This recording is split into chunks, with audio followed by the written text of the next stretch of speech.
তো আমার এখানে আজকে গোপু সোনা এসেছে, আর এই গোপু সোনাটা হচ্ছে আমার দিদির, মানে আমার মাসির মেয়ের। ও একটা কাজের জন্য এসেছে, তাই আমার এখানে গোপু সোনাটাকে রেখে গিয়েছে। তো আমার এখানে তো পুজোর কিছুই নেই, কারণ আমি ভাড়া বাড়িতে থাকি।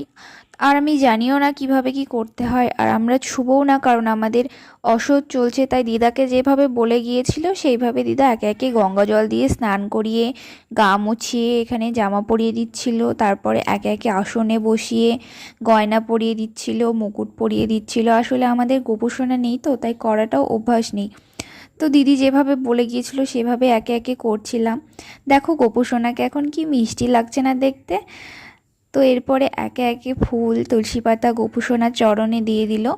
এরপরে গোপুসোনাকে ভোগও দিয়ে দিল। আসলে ভোগের জিনিসটা দিদি রেখে গিয়েছিল, তো সেই দিয়েই গোপুসোনাকে ভোগ দেওয়া হলো।